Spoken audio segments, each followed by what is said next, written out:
ও আমরা তো ভেবেছিলাম যে ও একটা ভালো সায়েন্স নিয়ে ভালো ডাক্তার বা ইঞ্জিনিয়ার হবে, তা তো হলো না। ও হলো ইতিহাসের ছাত্র। তাই ইতিহাস নিয়ে যখন পড়াশোনা করলো, ও এবার বুঝুক।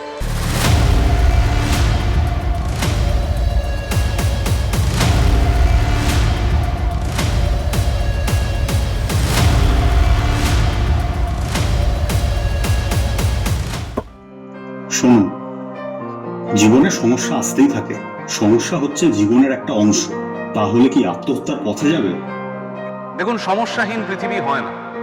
সমস্যা, অভাব, নেগেটিভিটি, অবসাদ এগুলো থাকবেই।